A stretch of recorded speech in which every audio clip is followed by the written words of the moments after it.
Lena Moore sat on a frozen park bench at midnight, gripping a positive pregnancy test while snowflakes landed on her trembling hands. 3 weeks ago, her husband had walked out without explanation. 2 weeks ago, she'd been evicted. 1 week ago, she'd realized she was pregnant with the child of a man who'd already chosen someone else. Tonight, she had $17, no home, and a future that felt like falling through ice. What Lena didn't know was that someone had been watching her unravel from the shadows, and he had no intention of looking away. Before we begin this story of betrayal, survival, and unexpected protection, please hit that like button and comment below with your city so I can see how far Lena's journey reaches across the world. The pregnancy test clattered onto the bench beside Lena Moore, its two pink lines glowing under the harsh streetlight like an accusation she couldn't defend herself against. She stared at it, her breath forming white clouds in the December air, her fingers already numb despite being shoved deep into the pockets of a coat that had seen better winters. Around her, Central Park stretched dark and mostly empty, the kind of empty that made every sound, every distant siren, every rustle of newspaper tumbling past feel magnified and threatening.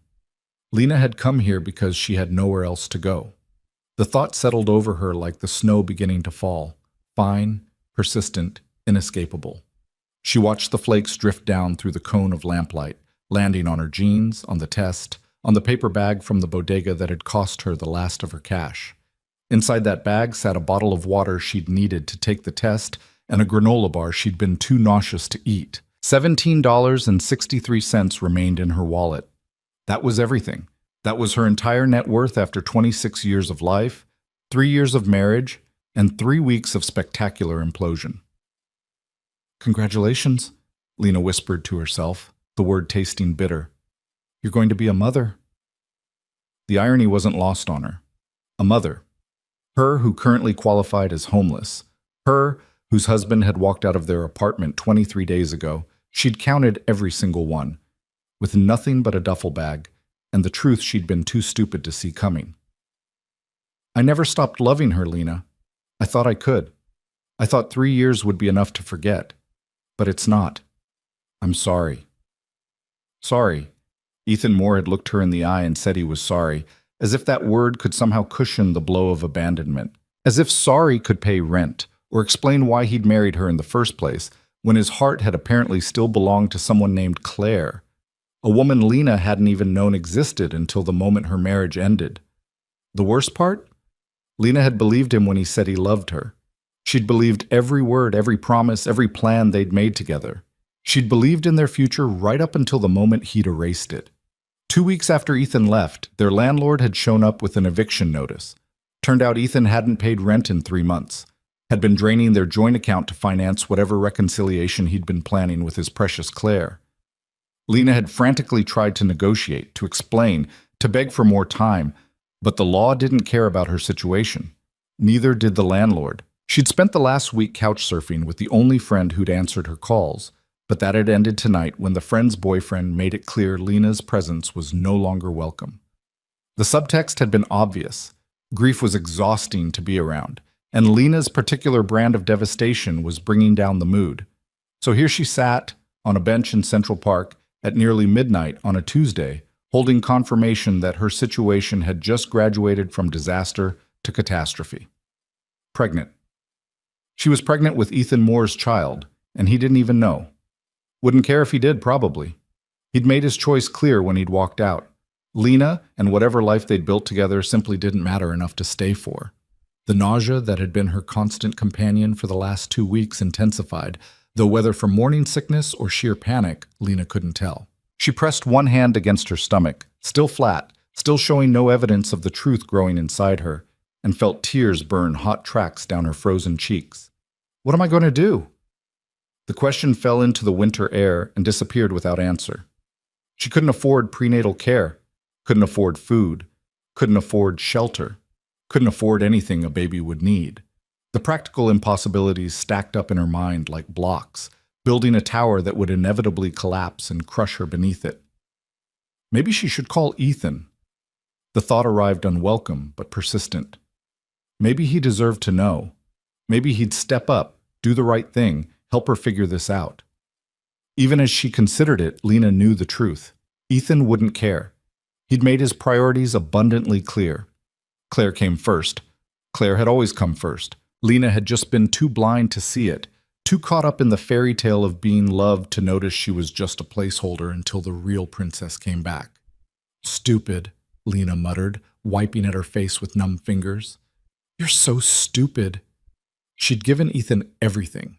She'd worked 2 jobs to put him through business school, had believed in his dreams, had built her entire life around their partnership. And for what? To be discarded the moment something better came along? The anger felt good, felt cleaner than the grief. Lena held on to it, let it warm her from the inside even as the temperature continued to drop.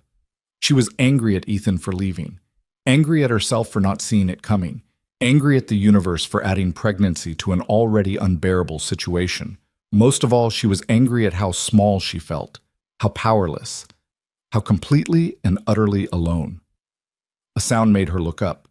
Footsteps approaching from the direction of Fifth Avenue.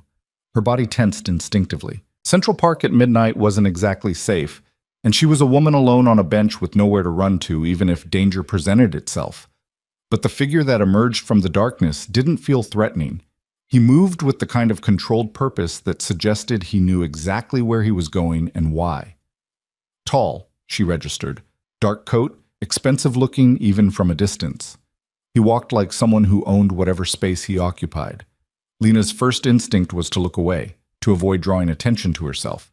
She didn't need some stranger's pity or worse, some predator's interest. She just needed to disappear. Except the man didn't pass by.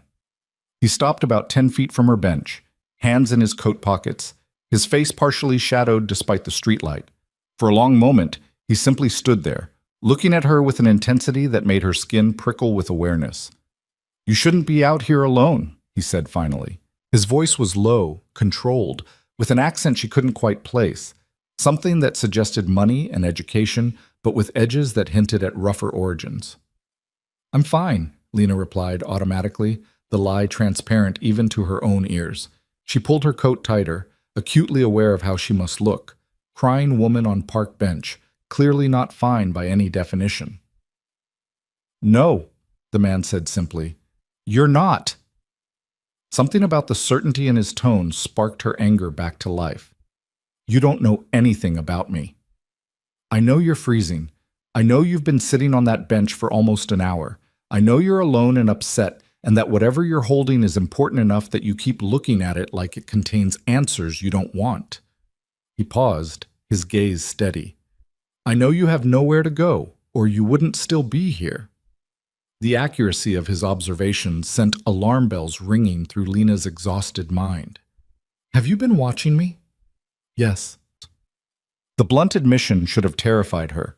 Instead, something about his honesty, the complete lack of pretense or excuse, kept her rooted to the bench. Why? He stepped closer, and the streetlight finally illuminated his face fully. He was perhaps in his early 40s, with dark hair silvering slightly at the temples, and features that might have been handsome if they weren't so carefully controlled. Everything about him spoke of discipline and power, from the way he held himself to the quality of his clothes. But it was his eyes that held Lena's attention, dark, assessing, and carrying a weight of knowledge that suggested he'd seen far worse than a crying woman on a park bench. Because you looked like someone who needed someone to notice, he said quietly. And I notice things other people miss. Lena didn't know what to say to that. The statement was strange, almost unsettling, but there was no malice in it, just observation, fact. I don't need help, she tried again, even though they both knew it was a lie. Everyone needs help sometimes. He pulled one hand from his pocket, revealing a business card that he held out to her. My name is Victor Salerno. I own several businesses in the city. If you need work, a place to stay, anything, call that number. Lena stared at the card but didn't take it. Why would you help me? You don't even know me. No, Victor agreed, but I know what it looks like when someone's out of options. And I know that you deserve better than freezing to death in Central Park because the people who should have protected you failed. The words hit harder than Lena expected. She felt fresh tears threaten and hated herself for the weakness. I don't accept charity. It's not charity. It's an offer of employment. I need someone I can trust for a legitimate position. You need stability. We both get something out of the arrangement." He set the card on the bench beside the pregnancy test, his eyes flickering to it briefly before returning to her face. "Think about it. The offer stands regardless of your situation." He'd seen the test. Of course he had. Lena felt humiliation burn through her chest, mixing with the anger and fear and exhaustion until she couldn't separate one emotion from another. "I don't even know you," she whispered. "No," Victor said again. "But you will, if you make the call. The choice is yours, Lena. It always will be." He turned and walked away before she could ask how he knew her name, his footsteps fading back into the darkness he'd emerged from. Lena sat frozen, staring at the business card lying on the bench. Victor Salerno, private consulting. And a phone number, nothing else. She picked up the card with trembling fingers, her mind racing. Every instinct screamed that accepting help from a stranger was dangerous, especially one who admitted to watching her. But every practical reality screamed louder.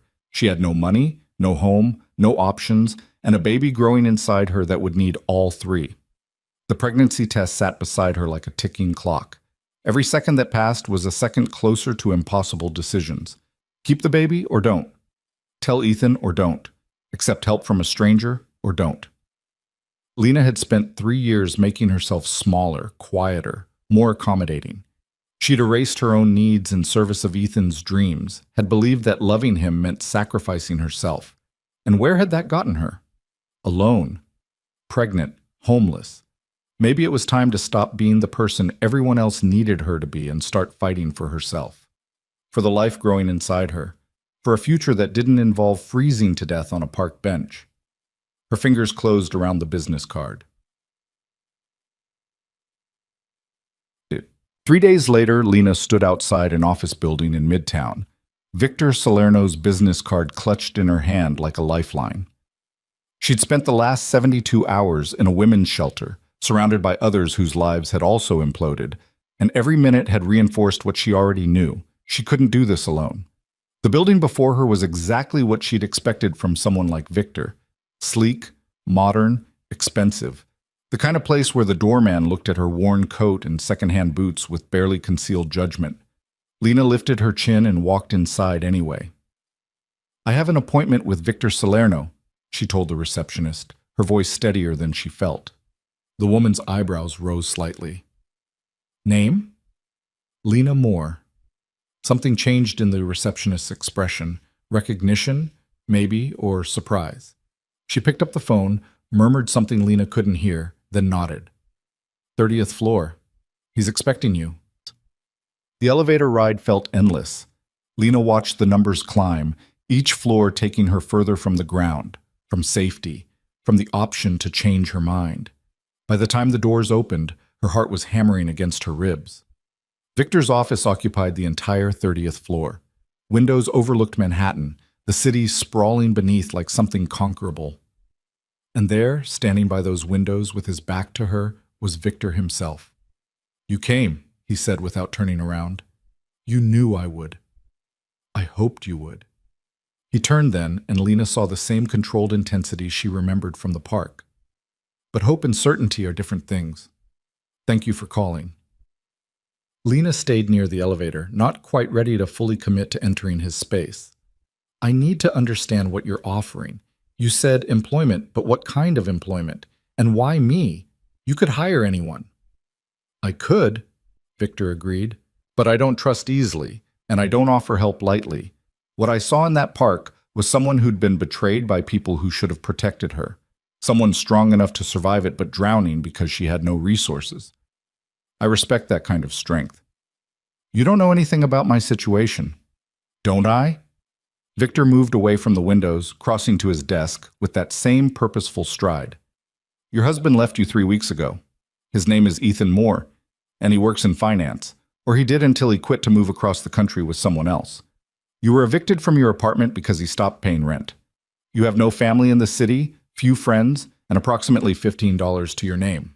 He paused, his dark eyes meeting hers. "And you're pregnant with his child, though he doesn't know it yet." Lena's blood ran cold. How do you... I make it my business to know things, Lena, especially before I bring someone into my life. He gestured to a chair across from his desk. Please, sit. Let me explain what I'm offering. She should have run. Every rational thought in her head screamed at her to get out, to not get involved with someone who had that much information about her private life. But Lena's options had narrowed to almost nothing, and she was tired of running from hard truths.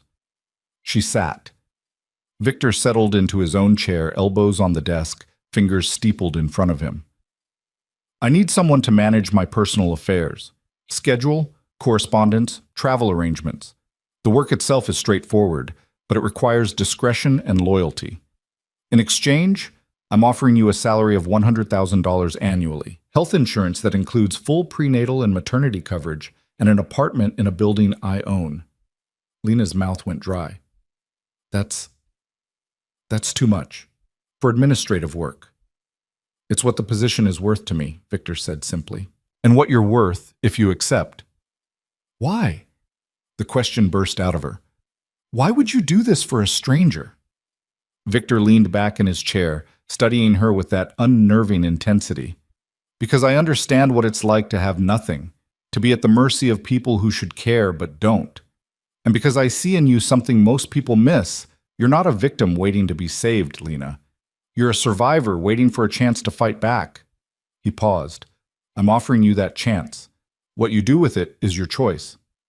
Lena's hands trembled in her lap. She pressed them together, trying to still the shaking. And what do you get out of this? Really? Honestly? Victor's expression didn't change, but something flickered in his eyes. Someone loyal. Someone who understands that life isn't fair and that sometimes you have to make hard choices to survive. I don't need someone who'll judge me or question my methods. I need someone who'll do their job and trust that I have my reasons for the decisions I make. It wasn't a complete answer, and they both knew it, but it was honest enough that Lena could work with it. What kind of businesses do you run? She asked carefully. Consulting, acquisitions, import-export, nothing illegal, Victor added, reading the question in her eyes. But not everything I do is conventional. The work sometimes requires discretion. Can you accept that?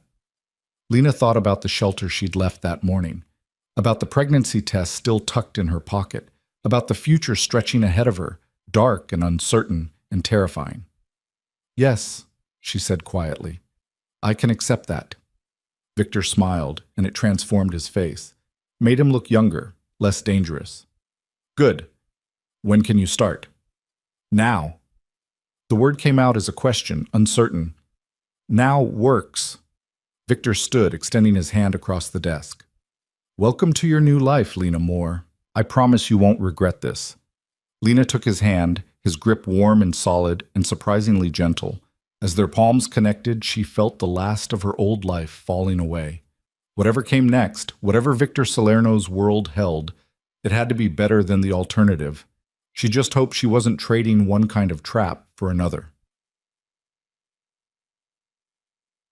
2 weeks later, Lena stared at her reflection in the bathroom mirror of her new apartment, barely recognizing the woman looking back at her. 2 weeks of regular meals had brought color back to her cheeks. 2 weeks of safety had erased the constant tension from her shoulders. 2 weeks of working for Victor Salerno had revealed exactly how much her old life had been slowly killing her. The apartment itself was modest but perfect. 1 bedroom, clean, in a building with security and heat that actually worked. Compared to the cramped, drafty place she'd shared with Ethan, it felt like luxury. Compared to the shelter, it felt like a miracle. But it was the work that surprised her most. Victor had been honest about the job requirements. She managed his schedule, screened his calls, arranged his meetings, and handled correspondence. The work itself was exactly what he'd promised. Administrative, straightforward, professional. It was everything else about Victor Salerno that kept Lena off balance. He was unfailingly polite but never warm, observant to a degree that bordered on unsettling. He noticed when she skipped meals, when she was tired, when the morning sickness made her nauseous. He noticed everything, filed it away behind those dark, assessing eyes, and adjusted accordingly. After the 3rd day of watching her turn green during their morning meeting, he'd had ginger tea and crackers delivered to her desk without comment. When she'd thanked him, He'd simply nodded and continued discussing his schedule as if providing for her comfort was the most natural thing in the world. He never asked about the pregnancy, never pushed for details about Ethan or her past. But somehow, Lena knew he was aware of everything. The way he watched her, the way he anticipated her needs before she voiced them, it suggested a level of attention that should have frightened her. Instead, it made her feel seen for the first time in years. "You're being ridiculous," Lena told her reflection firmly. "He's your boss. He's paying you to do a job. Don't confuse professional courtesy with actual care." But even as she said it, she knew it wasn't quite true. Victor's attention felt personal in a way that had nothing to do with employment. He looked at her like she mattered, like her well-being was somehow important beyond her utility. It was intoxicating and terrifying in equal measure. A knock on her apartment door interrupted her thoughts. Lena glanced at the clock, 9 p.m., too late for casual visitors. Caution made her check the peephole before opening the door. Victor stood in the hallway, still in his suit from work, looking as controlled and composed as ever. Lena's heart kicked against her ribs as she opened the door. "Mr. Salerno, is everything all right?" "Victor," he corrected gently, as he had every time she used his last name. "And no, everything is not all right. May I come in?" She stepped aside, hyper-aware of his presence as he entered her small apartment. He seemed to fill the space, his controlled energy making even the modest living room feel smaller. "What's wrong?" Lena asked, closing the door. Victor turned to face her, and for the first time since she'd met him, she saw something like hesitation cross his features. "I had you investigated," he said bluntly. "More thoroughly than I initially admitted, and there's information you need to know about your ex-husband." Lena's stomach dropped. "What kind of information?" "Ethan Moore knew you were pregnant before he left you." The words hit like a physical blow. Lena gripped the back of the couch for support, her mind refusing to process what Victor had just said. "That's not possible. I didn't know until 3 weeks after he left," Victor finished. "But he knew before that. Your medical records from a clinic visit 4 weeks ago. He accessed them through your shared insurance. He knew, Lena, and he left anyway." The room tilted. Lena sank onto the couch, her breath coming in short, sharp gasps. "You're lying. You have to be lying." "I wish I was." Victor moved to the coffee table, setting down a folder she hadn't noticed him carrying. "It's all documented. Insurance access logs, clinic records showing his login. He knew you were pregnant with his child, and he chose to abandon you anyway." Lena's hands shook as she opened the folder. The documents inside were exactly what Victor described. Cold clinical proof that Ethan had known about the pregnancy and had decided she wasn't worth staying for, that their child wasn't worth staying for. "Why?" The word came out broken. "Why would he do that?" "Because some people are fundamentally selfish," Victor said quietly. He sat beside her on the couch, maintaining a careful distance. "Because he prioritized his own happiness over his responsibilities. Because he's a coward who couldn't face the consequences of his choices." Tears streamed down Lena's face, hot and angry and devastating. She'd spent weeks trying to understand Ethan's abandonment, trying to find some explanation that made sense. But this was beyond comprehension. He'd known about the baby and had chosen to leave anyway. "I hate him," she whispered. "I hate him so much." "You have that right," Victor said. His voice was soft but carried an edge of steel. "And you have the right to ensure he never has the power to hurt you or your child again." Lena looked up at him through her tears. "What do you mean?" "I mean that Ethan Moore needs to understand exactly what he's lost, what he threw away. And more importantly, he needs to understand that you and your child are under my protection now." Victor's dark eyes held hers. "If you want my help making that clear, you have it. If you'd rather handle this yourself, I respect that. But either way, he doesn't get to walk away from this without consequences." Something fierce and desperate bloomed in Lena's chest. For the first time since Ethan had left, she didn't feel powerless. She felt angry, and that anger felt like strength. "What kind of consequences?" she asked. Victor smiled, and it wasn't kind. "The kind that ensure he never forgets what he gave up. The kind that guarantee your child grows up protected, provided for, and completely beyond his reach unless you choose otherwise." He paused. "The kind that make it clear you're not alone anymore, Lena. You have someone in your corner now, and that someone doesn't lose. It should have scared her, the intensity in his voice, the promise of violence, not physical, but just as devastating, hanging in the air between them. But Lena was so tired of being afraid, so tired of being the one who lost while everyone else walked away unscathed. "Okay," she said softly. "Help me." Victor reached out slowly, giving her time to pull away. When she didn't, he gently wiped a tear from her cheek with his thumb. The gesture was surprisingly tender, at odds with everything else about him. "You're stronger than you know," he said quietly. "Stronger than Ethan, stronger than the fear. You survived being abandoned while pregnant with nothing but your courage. That kind of strength is rare, Lena. Don't ever let anyone convince you otherwise." Lena closed her eyes, leaning into the warmth of his palm against her face. It had been so long since anyone had touched her with gentleness, so long since anyone had looked at her like she was valuable. "Why do you care?" she asked, opening her eyes to meet his gaze. "Really, Victor, why does any of this matter to you?" Victor's hand dropped, but he didn't look away. "Because I know what it's like to be disposable, to be nothing in the eyes of people who should have protected you. And I know how it feels to have someone step in and change everything, to be given a chance when you expected only cruelty." His expression softened almost imperceptibly. "You remind me of someone I used to be, and I have the power to ensure you never have to feel powerless again. Why wouldn't I use it?" It wasn't a complete answer. Lena suspected Victor Salerno never gave complete answers about anything. But it was enough. Enough to understand that his interest in her went deeper than employment. Enough to recognize that he'd chosen her specifically, deliberately, for reasons that had as much to do with her as with whatever he needed from an assistant. "Thank you," she said simply. Victor stood, his professional mask sliding back into place. "Get some rest. Tomorrow, we handle Ethan Moore. And Lena?" He paused at the door, looking back at her. "Whatever happens next, remember that you're not the one who should feel ashamed. He is. Make sure he knows that." After he left, Lena sat alone in her apartment, the folder of evidence still open on the coffee table. She stared at the documents proving Ethan's betrayal, and something hardened inside her chest. She'd spent 3 years making herself small for a man who had never valued her. She'd sacrificed her dreams, her independence, her sense of self, all for someone who had known she was carrying his child and had abandoned her anyway. No more. Lena Moore had died in that park 3 weeks ago, alone and terrified and powerless. What had risen in her place was something harder, sharper, less willing to accept cruelty as inevitable. And she had Victor Salerno standing beside her now, offering not rescue but partnership. Offering not pity but respect. Whatever came next, whatever darkness lived in Victor's world, it couldn't be worse than what she'd already survived. Lena placed one hand on her stomach, feeling the first flutter of protective fury for the life growing there.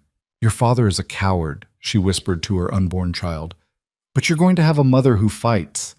And you're going to grow up knowing that you were never the mistake. He was." Outside her window, the city glittered with 1,000 lights, each one a story of survival and struggle and second chances. Lena Moore was about to write her own. The morning arrived cold and sharp, winter sunlight cutting through Lena's apartment windows with a clarity that matched her newfound resolve. She'd barely slept, her mind circling around the evidence Victor had provided, around the truth she'd been too naive to see. Ethan had known. He'd known about their child and had chosen to walk away anyway, leaving her to drown while he sailed off toward his own happiness. Lena stood in front of her closet, selecting clothes with more care than usual. Victor had texted her at 6 a.m. with simple instructions. "Dress professionally. We have a meeting at 10. She didn't need to ask who the meeting was with. By 9:30, Lena stood in Victor's office, her hands clasped tightly in front of her to hide their trembling. Victor sat behind his desk, phone pressed to his ear, speaking in rapid Italian to someone on the other end. She'd learned over the past 2 weeks that he conducted business in at least 4 languages, switching between them with an ease that suggested his world extended far beyond Manhattan. He ended the call and looked up at her, his dark eyes assessing. "Are you ready?" "I don't know what I'm supposed to be ready for," Lena admitted. "You haven't told me what you're planning. Because what happens next is your choice, not mine. Victor stood, buttoning his suit jacket with practiced efficiency. I've arranged for Ethan Moore to meet with me this morning. He thinks I'm a potential investor in whatever venture he's pursuing with his girlfriend. He doesn't know you'll be here. Lena's stomach twisted. You want me to confront him? I want you to have the option to confront him, to see his face when he realizes you're not the broken woman he left behind, to watch him understand that his choices have consequences. Victor moved around the desk, stopping a few feet from her. But if you'd rather not face him, if you'd rather I handle this alone, that's equally acceptable. The decision is yours, Lena. It always will be. The phrase echoed from their first meeting in the park. The choice is yours. Victor seemed to build everything around that principle, offering options, presenting possibilities, but never forcing her hand. It was intoxicating after 3 years of Ethan making decisions for both of them without consultation. I want to be there, Lena said firmly. I want him to see me. Victor smiled, a flash of approval in his otherwise controlled expression. Good, but we establish ground rules first. You don't speak unless you choose to. You don't apologize, don't explain, don't justify anything about your situation. If he asks questions, you're under no obligation to answer them. And if at any point you want to leave, you leave. I'll handle the rest. What exactly will you be handling? Justice, Victor said simply. The kind that men like Ethan Moore understand, consequences delivered by someone with more power than they have. He abandoned his pregnant wife to destitution. That's not something I forgive easily. There was something dark in Victor's voice, something that suggested his definition of consequences went deeper than Lena fully understood. But she found she didn't care. Ethan deserved whatever Victor had planned. He'd earned it by accessing her medical records, by knowing about their child, by leaving her anyway. Okay, Lena said. I'm ready. 20 minutes later, Lena sat in a chair positioned slightly behind and to the left of Victor's desk, arranged so she'd be visible but not immediately noticeable when someone entered the office. Her heart hammered against her ribs as she heard voices in the reception area. Victor's assistant greeting someone, professional and courteous. Then the office door opened, and Ethan Moore walked in. Lena's breath caught. She hadn't seen him in nearly a month, and the sight of him sent a cascade of conflicting emotions through her chest. He looked good, rested, happy, like a man whose life was finally aligning with his desires. He wore a new suit she'd never seen, his hair freshly cut, his entire demeanor radiating confidence. He looked like someone who'd never spent a single night worrying about what he'd left behind. Mr. Salerno, Ethan said, extending his hand with practiced charm. Thank you for taking this meeting. I think you'll find our business proposal very compelling. Victor stood but didn't take Ethan's hand. Instead, he gestured to the chair across from his desk. Please sit. We have a great deal to discuss. It was only as Ethan settled into the chair that he noticed Lena. She watched the recognition hit him, watched his expression cycle through surprise, confusion, and something that might have been guilt before settling into uncomfortable neutrality. Lena, he said carefully, I didn't expect to see you here. Clearly, Victor said before Lena could respond. His voice was pleasant, conversational, but carried an undercurrent of steel. Mr. Moore, I'm afraid I haven't been entirely forthcoming about the nature of this meeting. I'm not actually interested in your business proposal. Ethan's attention snapped back to Victor, wariness creeping into his expression. I don't understand. Allow me to clarify. Victor leaned back in his chair, his posture relaxed but his eyes sharp. Lena Moore works for me. Has for the past 2 weeks. In that time, I've come to know quite a bit about her situation, including how she ended up homeless and pregnant after her husband abandoned her without warning or support. The color drained from Ethan's face. His eyes darted to Lena, then back to Victor. That's a private matter between me and my wife. Ex-wife, Lena said quietly, speaking for the first time. I filed for divorce last week. She hadn't, actually. Didn't have the money for a lawyer yet, but watching Ethan flinch at the statement felt satisfying in a way she hadn't anticipated. Lena, listen, Ethan started, but Victor cut him off. You don't speak to her unless she addresses you directly, Victor said, his tone dropping several degrees. You lost that privilege when you accessed her medical records. discovered she was pregnant with your child, and chose to abandon her anyway. Ethan went very still. I don't know what you're talking about. Don't insult our intelligence. Victor opened a folder on his desk, the same one he'd shown Lena the night before. Insurance access logs, clinic records showing your login credentials. You knew she was pregnant 4 weeks ago. You knew, and you left her homeless anyway. He paused, letting the words settle. Did you tell Claire about the baby? Or did you conveniently forget to mention that detail when you were rebuilding your great love story? How do you... Ethan's voice cracked. He cleared his throat, trying to regain composure. You have no right to investigate my private life. I have every right to protect my employees, Victor countered. And Lena is my employee now, which means her well-being is my concern, which means you've become my concern, Mr. Moore. Lena watched Ethan process this information, watched him realize that he'd walked into something far more complicated than he'd anticipated. His eyes kept darting to her, looking for some kind of alliance or understanding, but she kept her expression neutral. She'd promised herself she wouldn't cry, wouldn't show weakness, wouldn't give him the satisfaction of knowing how much he'd destroyed her. Look, Ethan said finally, addressing Victor rather than Lena. I made a difficult choice. It wasn't easy, but I had to follow my heart. Lena deserves someone who can love her completely, and I couldn't be that person. Staying would have been unfair to both of us. How noble, Victor said dryly. And draining your joint bank account, leaving her to face eviction alone? That was also for her benefit? I didn't... Ethan stopped, seeming to realize that denial was pointless. I needed that money for the move, to start fresh with Claire. Lena would have fought the divorce, would have made everything complicated. I thought if I just left, it would be cleaner for everyone.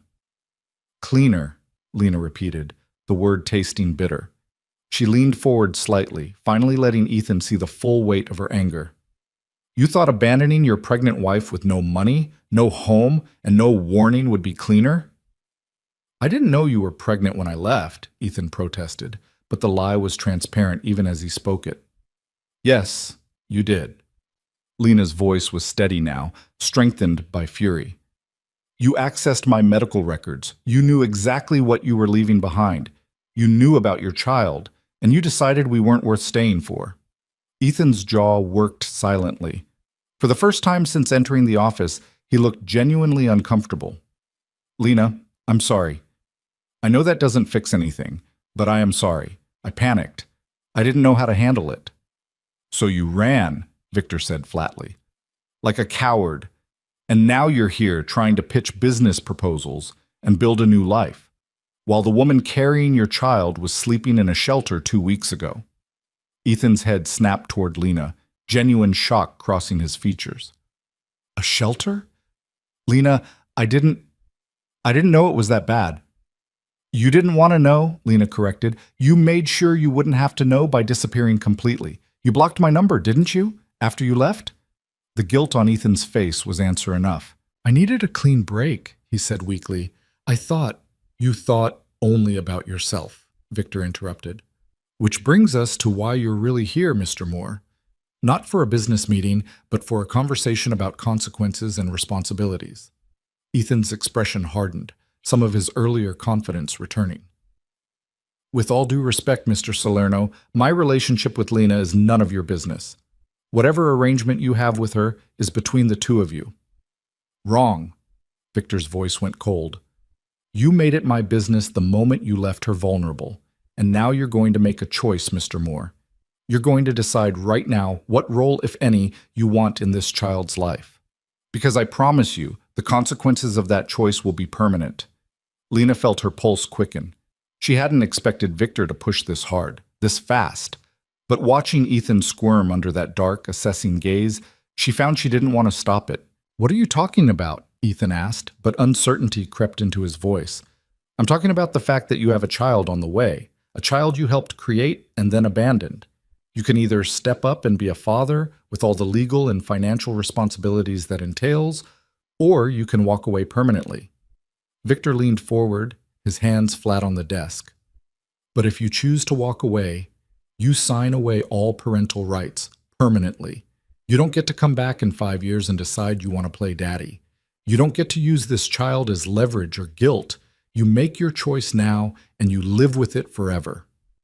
Ethan's mouth opened and closed several times. He looked at Lena, real fear in his eyes now. Lena, you can't be okay with this. This is our child. Our baby. Our baby, Lena repeated softly. The baby you knew about when you left me homeless. The baby you were willing to pretend didn't exist so you could have your fresh start with Claire. She paused, letting him see the depth of her contempt. You gave up the right to call this child ours the moment you walked out, Ethan. Now you have to decide if you want any rights at all. This is insane, Ethan said, but his voice lacked conviction. You're trying to force me into an impossible decision. No, Victor said calmly. I'm offering you a choice, the same choice you offered Lena when you abandoned her, adapt or suffer the consequences. The difference is, I'm giving you more warning than you gave her. The room fell silent. Lena watched Ethan struggle, watched him weigh his options, and felt a strange detachment settle over her. This was the man she'd loved, the man she'd built her entire life around, and he was sitting here calculating whether his child was worth the inconvenience of responsibility. If I sign away my rights, Ethan said slowly, what happens then? Then you're free, Victor said simply. No financial obligations, no custody battles, no complications. You get to live your life with Claire as if this pregnancy never happened. And Lena gets to raise her child without wondering when you'll decide to disrupt their lives. And if I don't sign? Then you step up.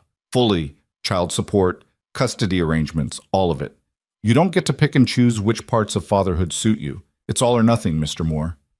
Lena held her breath, waiting. Some part of her, the part that had loved Ethan, that had believed in their future, hoped he'd choose to stay. Hoped he'd prove that underneath the cowardice and selfishness, there was still a decent man capable of loving his child. But the larger part of her, the part that had been forged in the cold reality of abandonment, knew exactly what he'd choose. I need time to think, Ethan said finally. No, Victor replied. You need to decide now, because the moment you leave this office, the offer expires.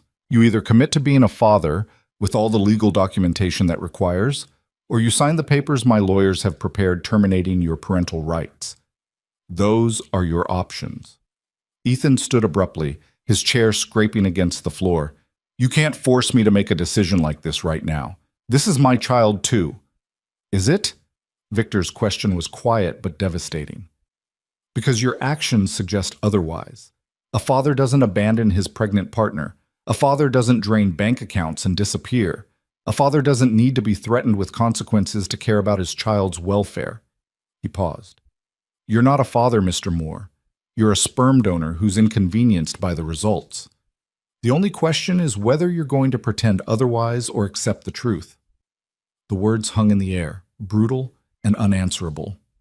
Lena watched Ethan's face cycle through anger, shame, and finally resignation. She saw the exact moment he made his decision, saw it in the way his shoulders dropped, and his expression went carefully blank. Where do I sign? Ethan asked quietly. Something inside Lena's chest cracked, even though she'd known it was coming, even though she'd wanted him to make this choice, had hoped for the clean break it represented. Hearing him actually say it, hearing him choose abandonment again, this time with full knowledge and conscious intent, hurt in ways she hadn't prepared for.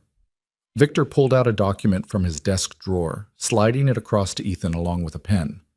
Read it carefully. Once you sign, it's irrevocable. You give up all rights to this child. No custody, no visitation, no legal claim of any kind. In exchange, you have no financial obligations and no responsibilities. Ethan picked up the papers with shaking hands. Lena watched him read through them, watched him realize the magnitude of what he was doing. For a moment, she thought he might change his mind, might remember the life they'd planned together, the family they'd talked about creating. But then he signed his name at the bottom of the page, quick and decisive, like ripping off a bandage. There, Ethan said, setting down the pen. He wouldn't meet Lena's eyes. It's done. Are we finished here? Almost. Victor took the papers, examining the signature briefly before setting them aside. One more thing, Mr. Moore. If you ever contact Lena again, if you ever attempt to interfere in her life or her child's life, you'll discover that I'm significantly less forgiving than I've been today. Do you understand? There was something lethal in Victor's voice, a promise of violence that made even Lena's skin prickle with awareness. Ethan clearly heard it too, because he went pale. I understand, he said. Good. Then you can leave. Ethan stood, hesitated like he wanted to say something to Lena, then thought better of it. He walked to the door, his movements stiff and awkward. Just before he left, he paused and looked back at her.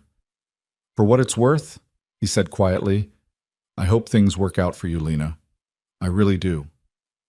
Then he was gone, the door closing behind him with a soft click that sounded like an ending. Lena sat frozen in her chair, staring at the space where Ethan had been. She felt numb, hollowed out, like someone had reached inside her chest and removed something vital. She'd gotten what she wanted, freedom from Ethan, protection for her child, a clean break from the past. So why did it feel like losing? Lena. Victor's voice was gentle. He moved from behind his desk to crouch in front of her chair, bringing himself to her eye level. Breathe. She realized she'd been holding her breath. She let it out in a shaky exhale, and then the tears came. Not loud, dramatic sobs, but quiet, devastating tears that tracked down her face in hot streams. He didn't even fight, she whispered. Not even a little. His own child, and he just signed it away. I know.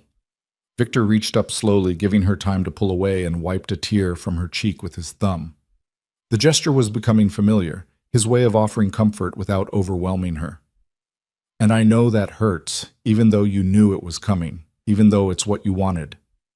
Is this what I wanted? Lena's voice broke. For my child to grow up knowing their father chose to walk away? That he had a chance to stay and he didn't take it? Your child will grow up knowing their father was a coward, Victor said firmly. But they'll also grow up knowing their mother was strong enough to protect them from that cowardice.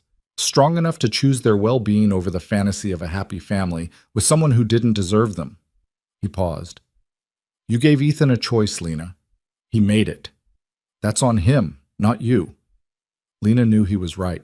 Logically, she understood that Ethan's decision reflected his character, not hers.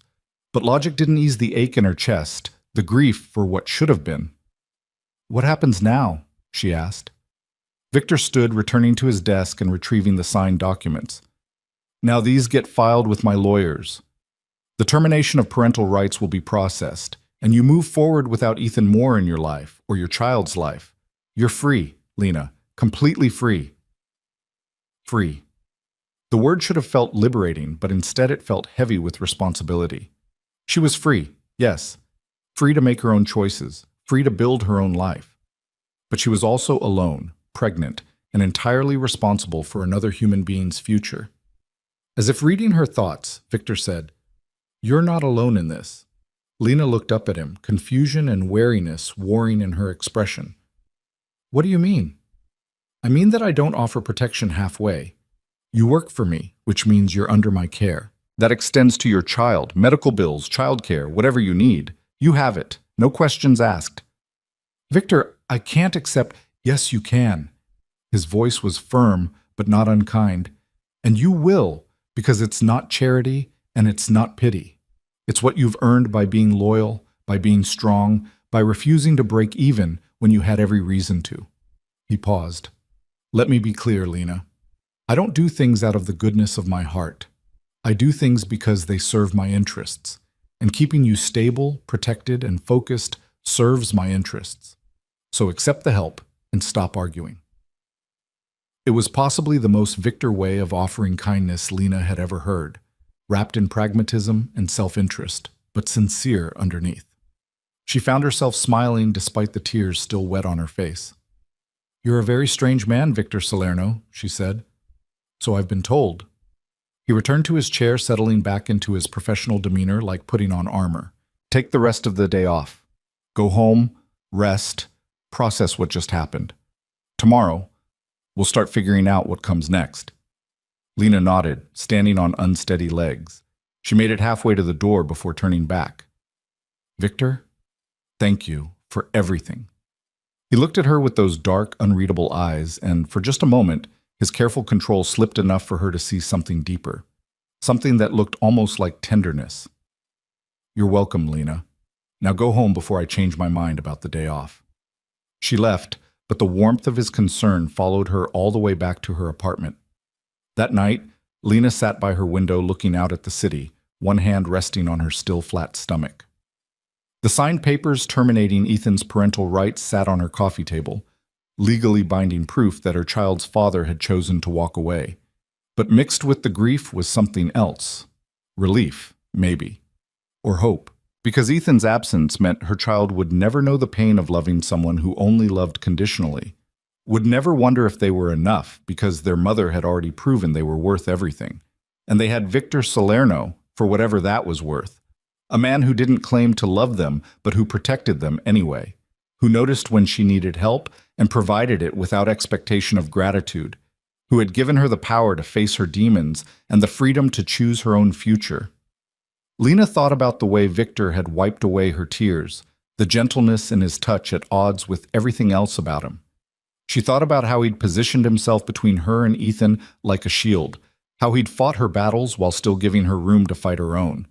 She didn't know what Victor wanted from her beyond professional competence, didn't know if his protection came with strings she hadn't yet discovered. But for now, for tonight, she let herself feel grateful, let herself believe that maybe, somehow, she and her child would be okay. Outside, the city glittered with a million possibilities. And inside, Lena Moore began to believe that some of those possibilities might actually belong to her. The weeks that followed Ethan's departure from their lives settled into a rhythm Lena hadn't expected, one defined not by the chaos she'd grown accustomed to, but by stability. Victor kept his word about everything. Her salary appeared in her account with clockwork precision.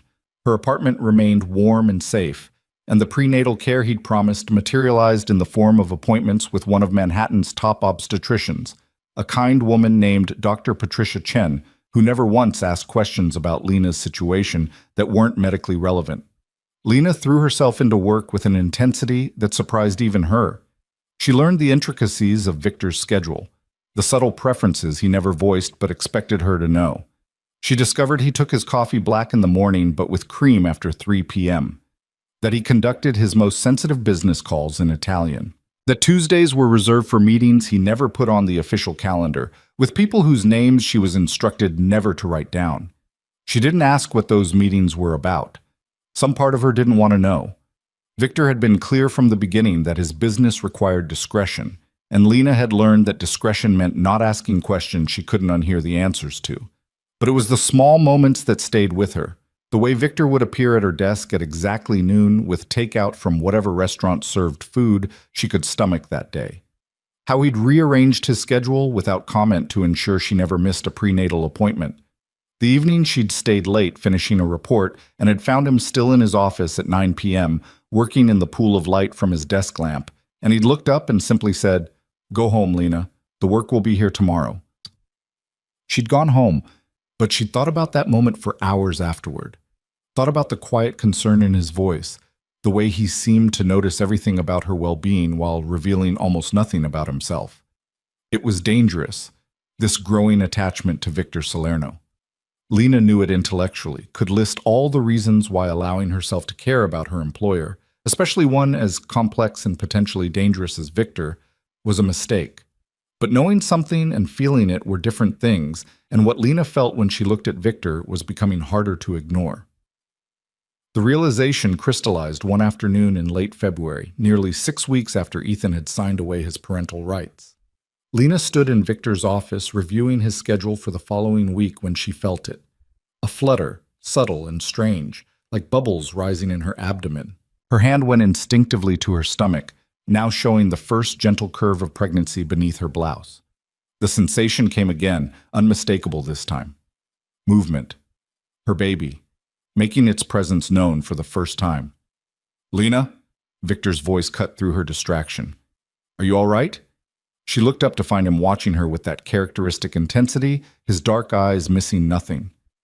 She should have lied, should have brushed it off as nothing. Instead, she found herself smiling with wonder she couldn't contain. "The baby just moved," she said softly. "I felt it move for the first time." Something shifted in Victor's expression. Surprise, maybe? Or something deeper that he quickly masked.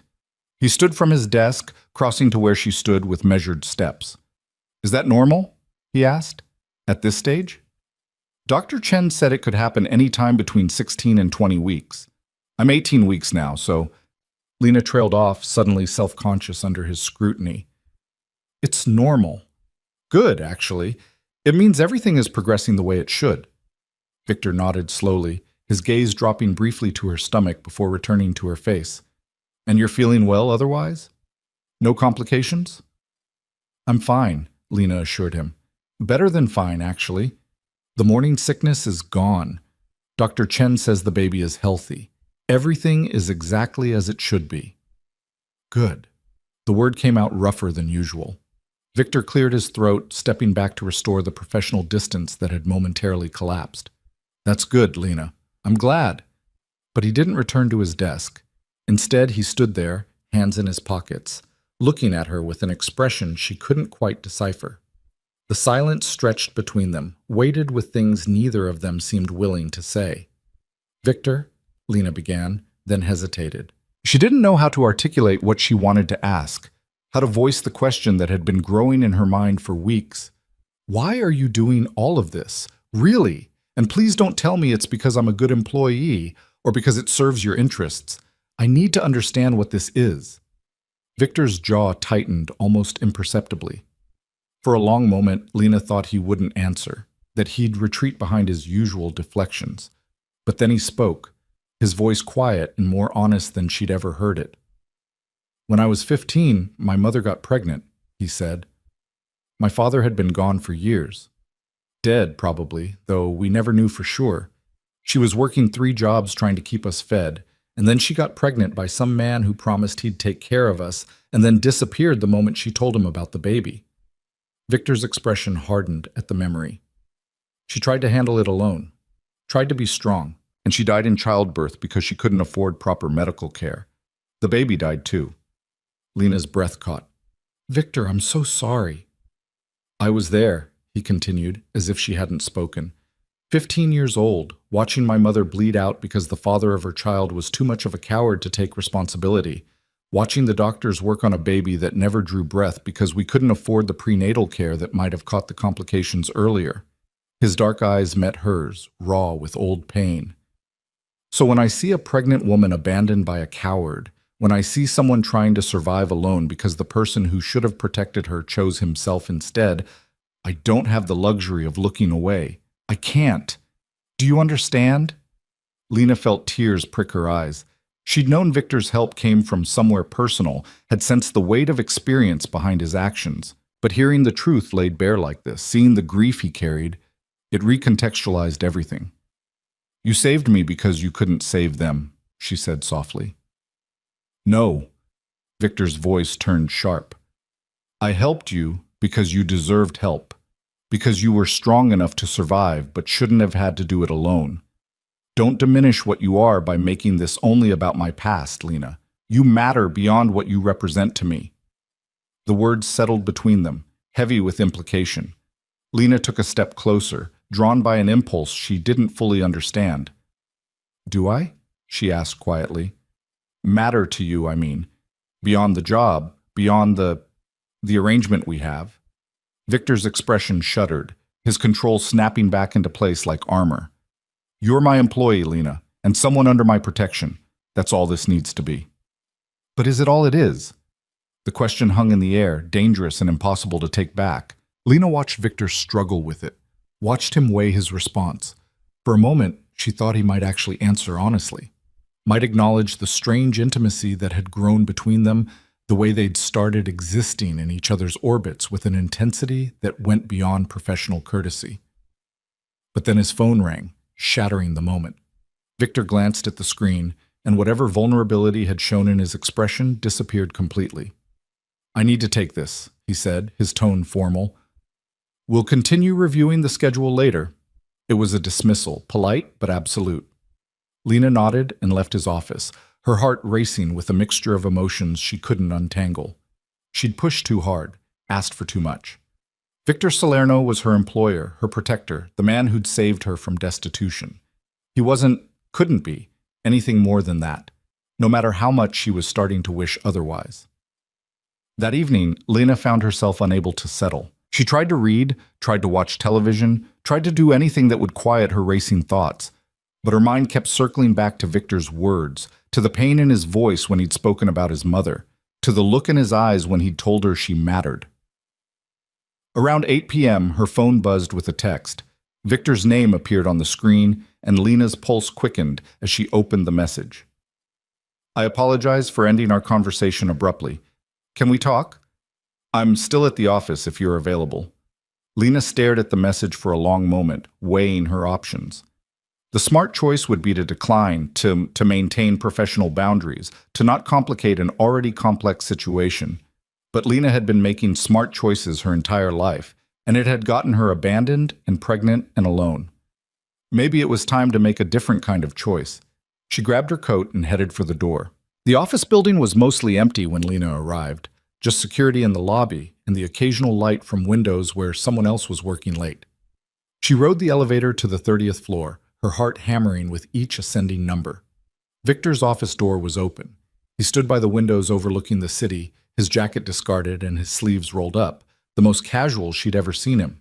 He turned when she entered, and something in his expression made her breath catch. "You came," he said. "You asked me to." Lena closed the door behind her, leaning against it for support.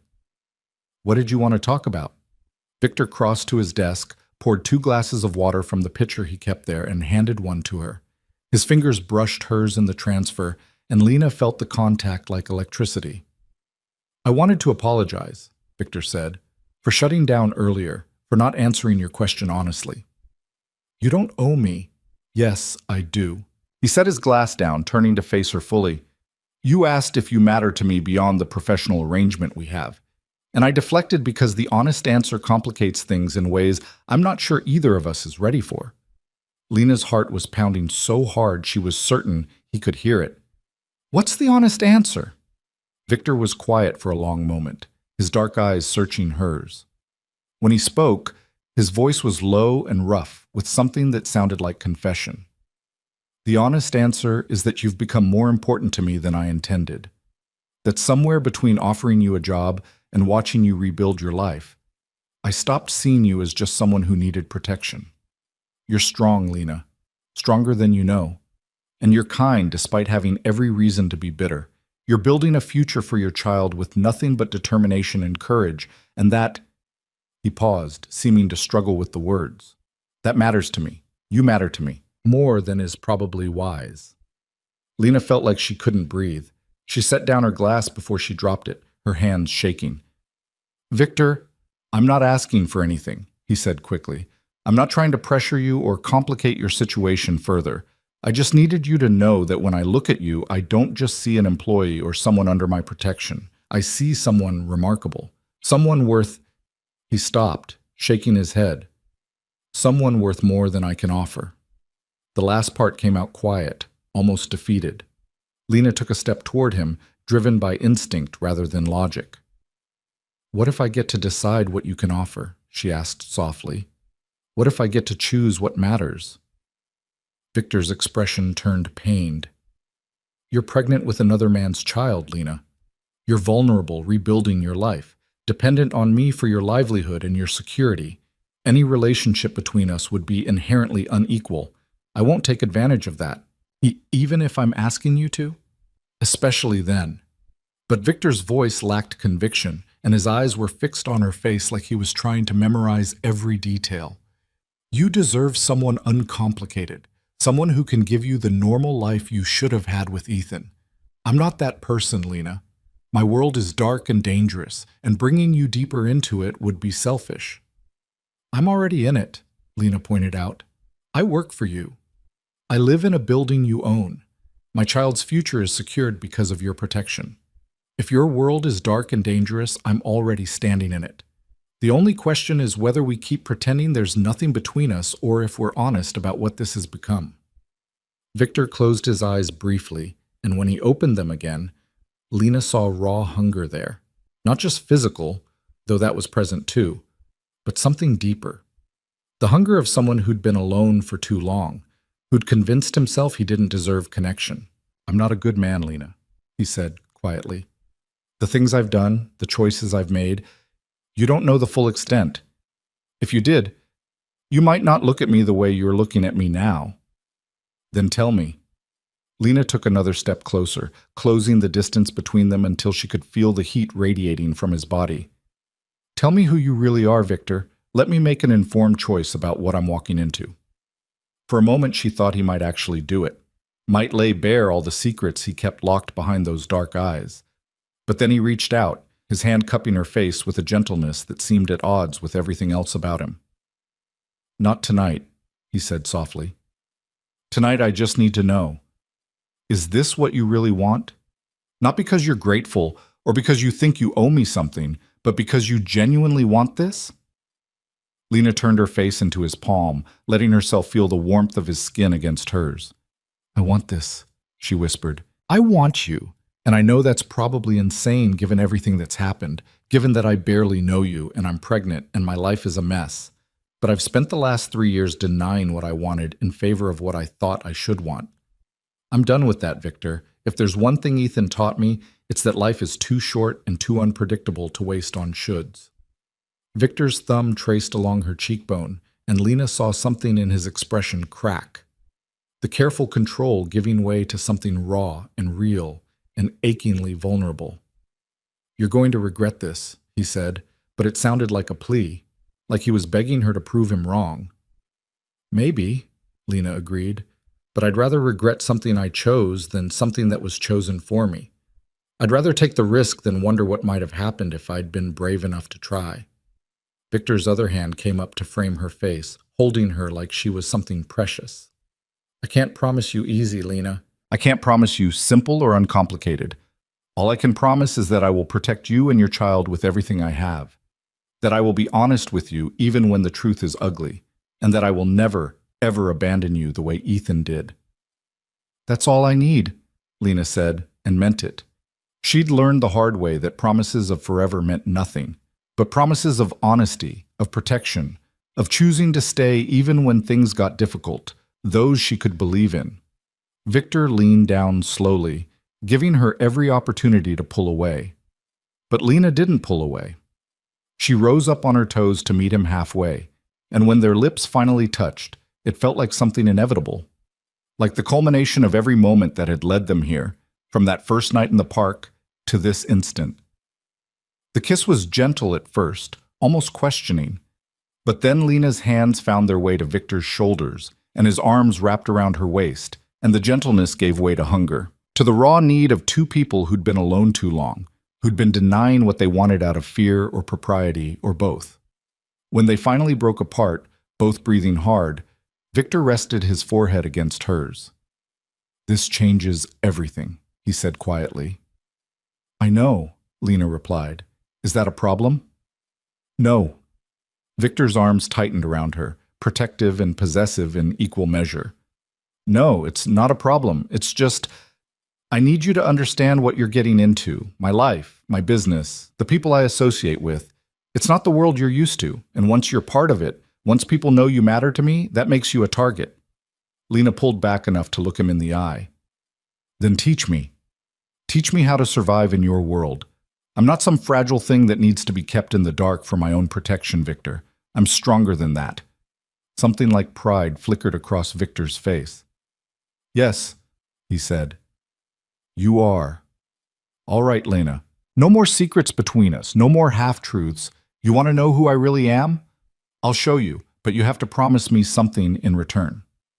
"What?" "If it ever becomes too much, if you ever want out, you tell me. You don't suffer in silence trying to be strong enough to handle it. You tell me. And I will make sure you and your child are protected, even if that means protecting you from me. Promise me." Lena considered this, understanding the weight of what he was asking. He was offering her an escape route, insurance against the possibility that his world might destroy her. It should have frightened her. Instead, it made her trust him more. "I promise," she said. "But Victor, I'm not going anywhere. Whatever darkness you think you're protecting me from, I can handle it. I've already survived the worst betrayal of my life. Everything else is just details." Victor's smile was small but genuine, the first truly unguarded expression she'd seen from him. "We'll see about that," he said. Then more seriously, "There's a dinner tomorrow night, business associates of mine. I was going to attend alone, but I'd like you to come with me. Not as my assistant, but as someone important to me. It will send a message to certain people, make your position in my life clear, but it also means stepping into my world fully. Are you ready for that?" Lena thought about everything that had led to this moment, about Ethan's betrayal and her own survival, about the child growing inside her who deserved a mother brave enough to choose her own path, about the man in front of her who'd shown her more genuine care in 2 months than her husband had in 3 years. "Yes," she said firmly. "I'm ready." Victor kissed her again, softer this time, like he was sealing a promise. When he pulled back, his eyes were warm with something that looked almost like hope. "Then tomorrow night," he said, "you meet the real Victor Salerno. And Lena, I hope you meant what you said about being strong enough to handle it, because once you see the truth, there's no going back." Lena squared her shoulders, meeting his gaze with determination. "Good," she said. "I'm done with going back. From now on, I only move forward." And standing there in Victor's arms, overlooking a city full of possibilities and dangers in equal measure, Lena Moore meant every word. She'd been broken by betrayal, had rebuilt herself from nothing, and had found something unexpected in the process, not just safety or security, but the potential for something real. Whatever came next, whatever darkness Victor's world contained, she would face it with her eyes open and her heart finally willing to risk itself again. Because the alternative, staying safe but alone, protected but unfulfilled, wasn't living, it was just surviving, and Lena had done enough surviving to last a lifetime. The dress Victor had sent to her apartment that morning was black, elegant, and far more expensive than anything Lena had ever owned. She stood in front of her bedroom mirror, smoothing the fabric over the gentle swell of her stomach, and barely recognized the woman staring back at her. Pregnancy had brought color to her cheeks, and a fullness to her features that softened the sharp edges fear and hunger had carved into her face over the past months. She looked healthy, strong, like someone who belonged in a dress that probably cost more than her old monthly rent. The car Victor sent arrived at 7. Lena gathered her courage along with her clutch and headed downstairs, her heart hammering with each step. This was it. The moment she stopped being just Victor's assistant and became something else entirely. Something public. Something that would bind her to him in ways she couldn't fully predict. Victor was waiting in the back of the town car, and when she slid in beside him, the look on his face made her breath catch. He'd always been handsome in that controlled, dangerous way of his, but tonight he looked at her like she was something miraculous. "You're stunning," he said quietly, his dark eyes tracing over her face with an intensity that made her skin warm. "It's the dress," Lena replied, suddenly self-conscious. "No." Victor reached over, taking her hand in his. "It's you. The dress just makes it obvious to everyone else." The drive to the restaurant took them to a part of Manhattan Lena had only ever seen from the outside.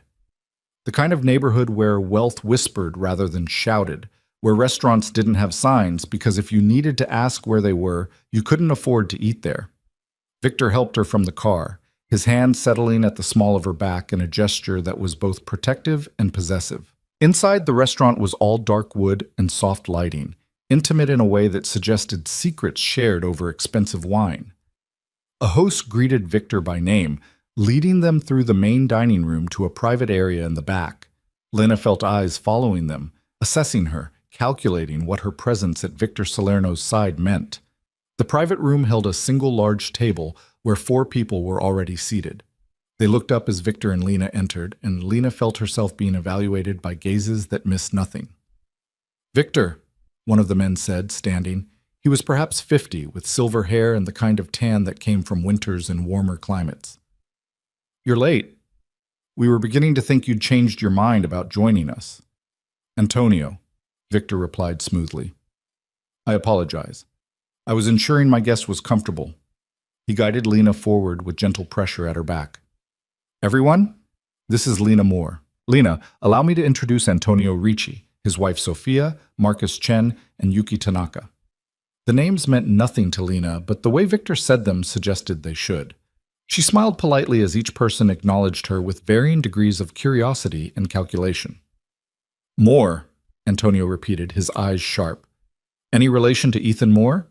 Works in finance? Recently relocated to California? Lena's smile froze. Victor's hand tightened almost imperceptibly at her back, a silent message of support.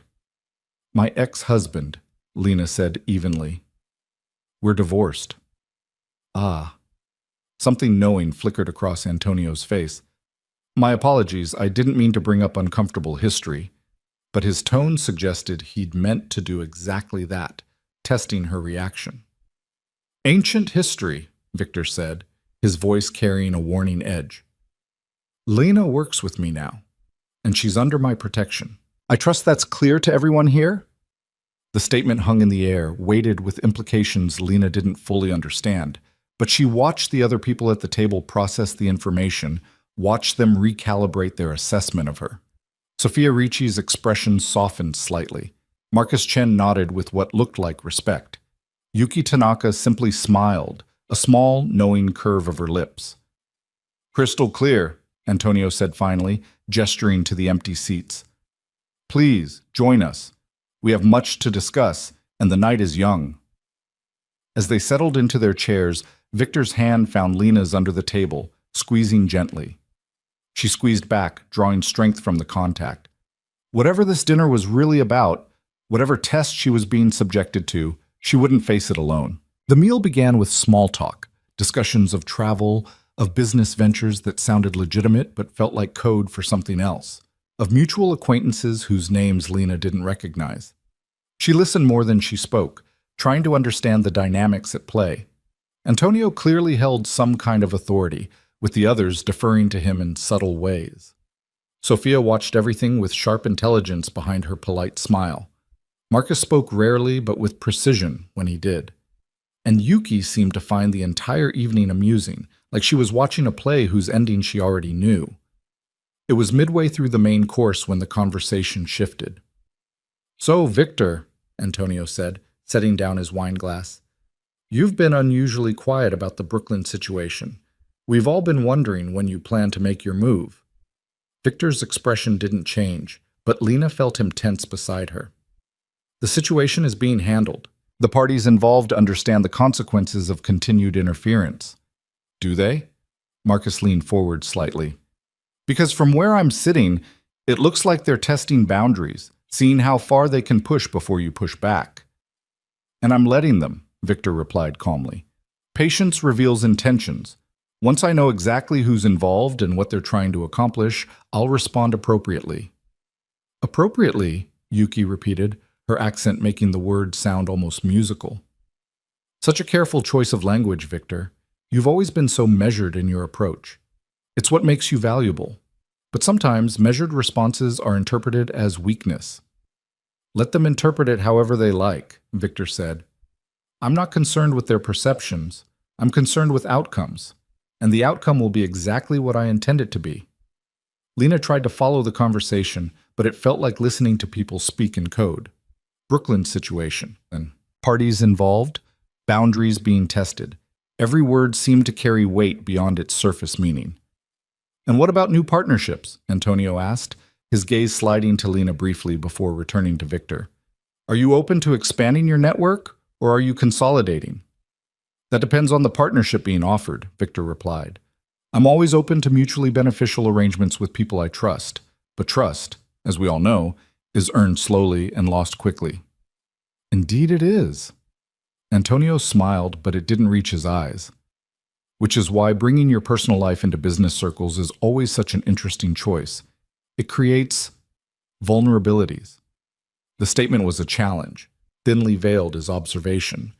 Lena felt Victor's hand tighten on hers under the table, but his expression remained neutral. It creates clarity, Victor corrected. Everyone here now knows that Lena is important to me, that any threat to her is a threat to me. That removes ambiguity, which I find infinitely preferable to wondering who might try to use personal connections as leverage.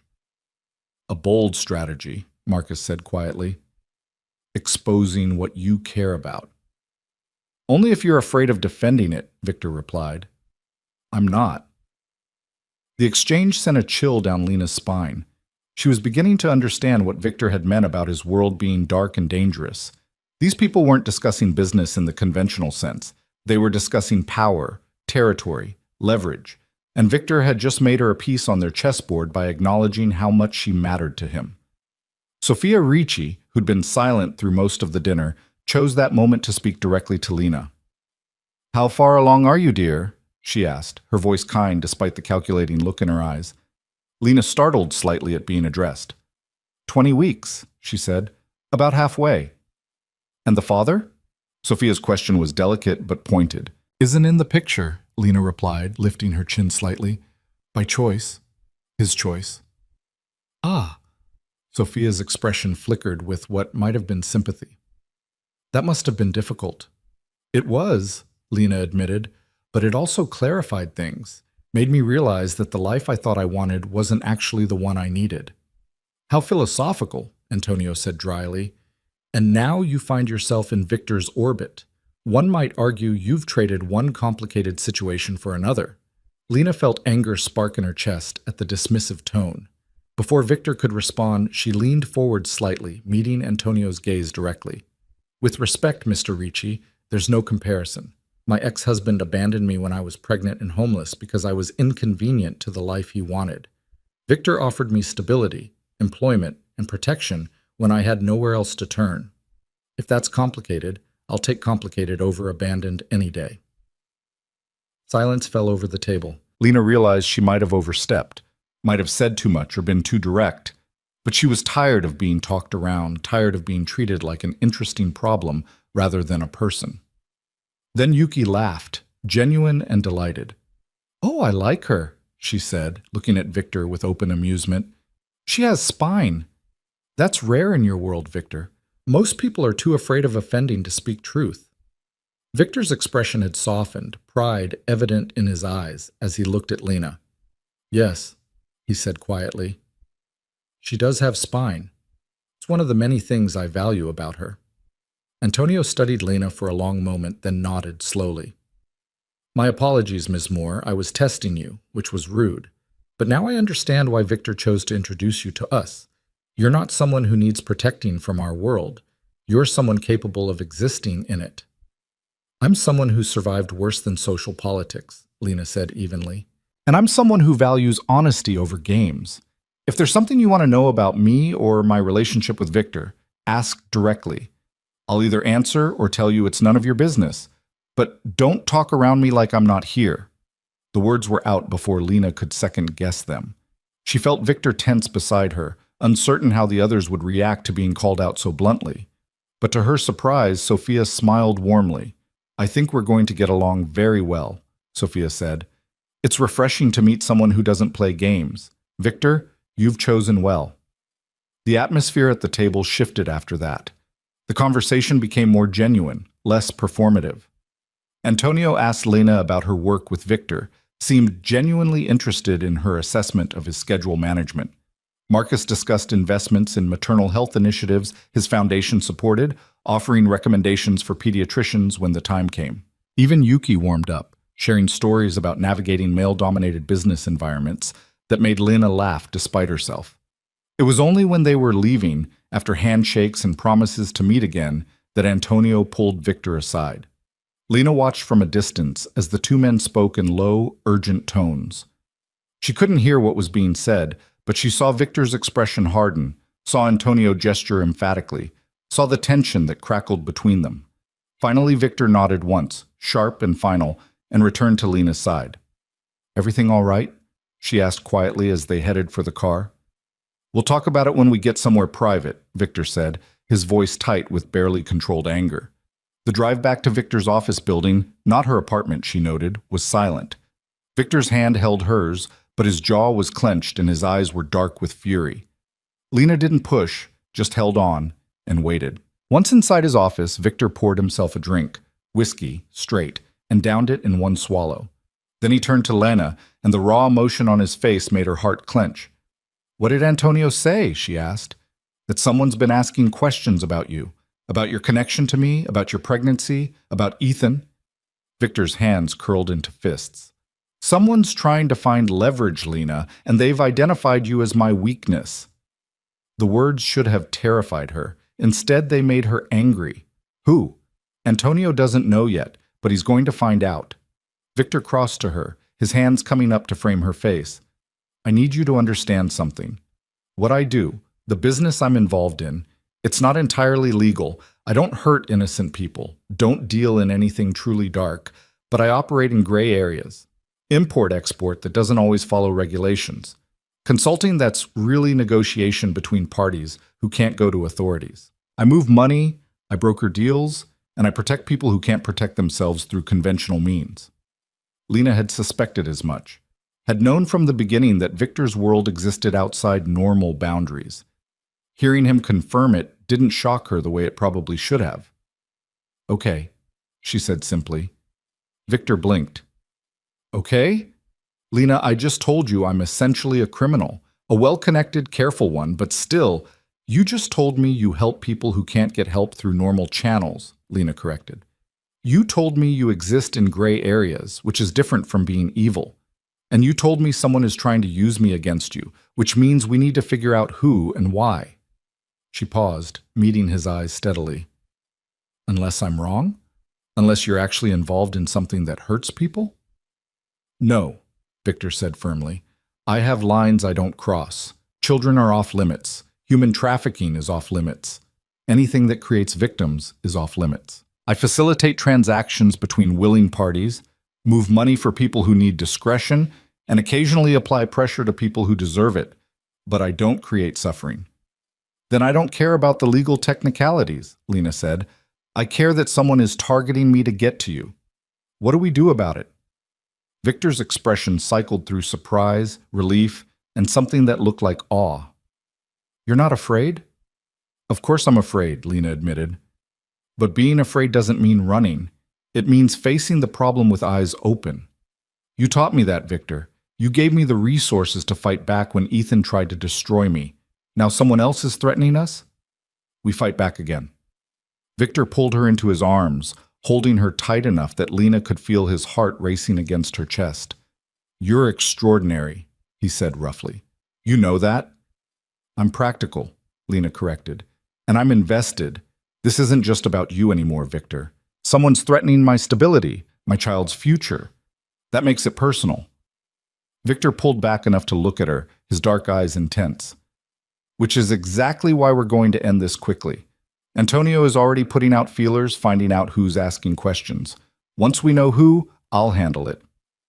How will you handle it? Lena asked carefully. Depends on who it is and what they want, Victor said.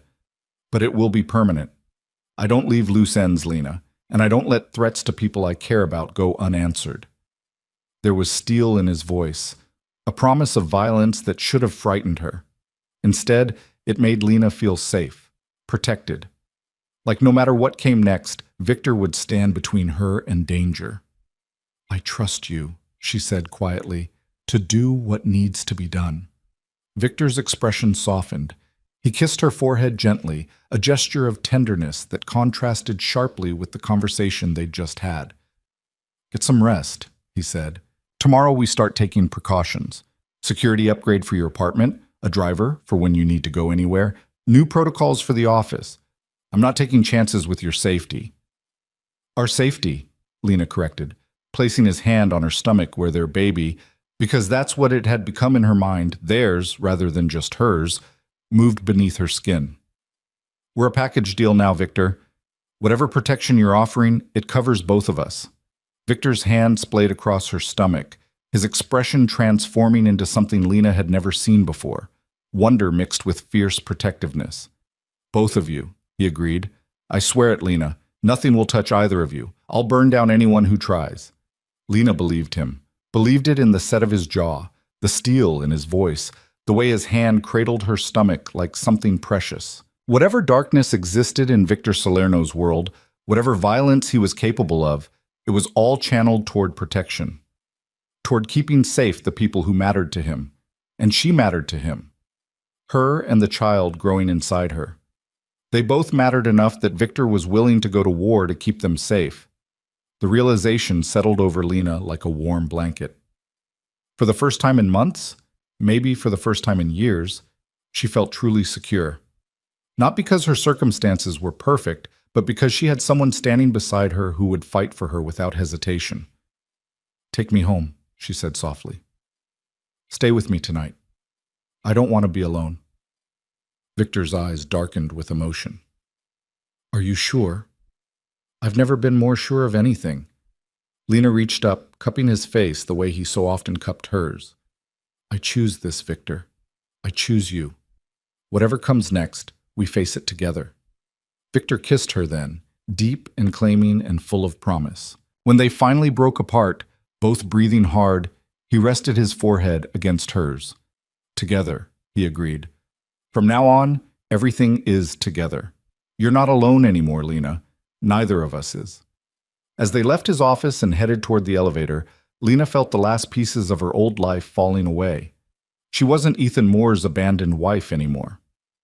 Wasn't the helpless woman crying on a park bench with nowhere to go and no one to turn to. She was Lena Moore, survivor and fighter. She was carrying a child who would grow up knowing their mother had chosen strength over safety. And she was building something real with a man who saw her as an equal rather than a burden.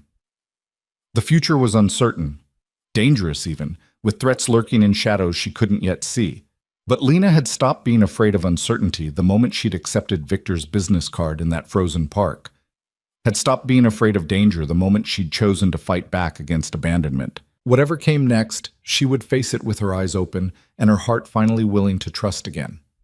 Because the alternative, hiding from risk, protecting herself from potential pain, wasn't living. It was just existing. And Lena Moore was done merely existing.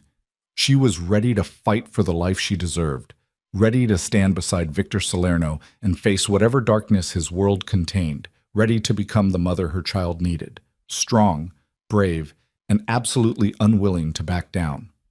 The elevator doors closed on them standing close together, Victor's arm around her waist and Lena's head on his shoulder. Outside, Manhattan glittered with 1,000 stories of survival and struggle and second chances. Lena's story was just beginning, and this time she was writing it herself. The threat materialized 3 days later in the form of a manila envelope left on Lena's desk. She'd arrived at the office that morning to find it sitting there, unmarked except for her name written in block letters across the front. No postage, no return address. Someone had hand-delivered it, which meant someone had gotten past building security, past Victor's assistant, past every protection that should have kept strangers away from her. Lena's hands shook as she opened it. Inside were photographs, dozens of them. Pictures of her leaving her apartment, entering the office building, sitting in cafes during her lunch breaks. Pictures of her at her prenatal appointments, the doctor's office clearly visible in the background. And worst of all, pictures of her with Victor, taken from a distance but clear enough to show them holding hands, kissing, existing together in moments that should have been private. Beneath the photographs was a single sheet of paper with a typed message that made Lena's blood run cold. Victor Salerno's protection only extends so far. Accidents happen to pregnant women all the time. It would be tragic if something happened to you or your baby because of his arrogance. Tell him to back off the Brooklyn deal, or you'll discover just how vulnerable you really are. Lena dropped the paper like it had burned her, nausea rising in her throat that had nothing to do with pregnancy. Someone was watching her, following her, documenting her life. And they were threatening her child, her innocent, unborn child, to manipulate Victor. She grabbed her phone with trembling fingers and called Victor's direct line. He answered on the first ring. "Lena? What's wrong?" "Someone left an envelope on my desk," she said, her voice shaking despite her best efforts to stay calm. "Pictures of me, of us, and a threat about the baby if you don't back off from some Brooklyn deal." The silence on the other end of the line lasted exactly 3 seconds. When Victor spoke again, his voice was deadly calm in a way that was somehow more frightening than if he'd been yelling. "Lock my office door from the inside and wait for me there. Don't touch anything else. I'm 2 minutes away." He hung up before Lena could respond.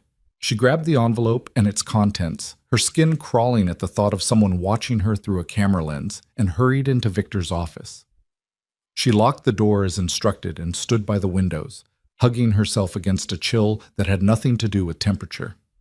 Victor arrived in less than 2 minutes, his expression carved from stone. He took one look at Lena's face, then at the envelope and photographs spread across his desk, and something dangerous flickered in his dark eyes. "How did they get past security?" Lena asked, her voice small. "Because whoever delivered this wants me to know they can reach you anytime they want," Victor said flatly. He pulled out his phone, typing rapidly. "They're making a statement, showing me that all my precautions mean nothing if they're determined enough." "What's the Brooklyn deal they want you to back off from?" Victor's jaw clenched. "A legitimate property development that happens to sit on land currently controlled by some people who've been using it for less legitimate purposes. They're trying to intimidate me into walking away so they can maintain their operations. What they don't understand is that threatening you just guaranteed I'll destroy them completely." The cold fury in his voice should have frightened Lena. Instead, it steadied her. Victor wasn't panicking or scrambling. He was calculating, planning, preparing to strike back. "What do we do?" she asked. "We end this," Victor said simply. "Today. Now."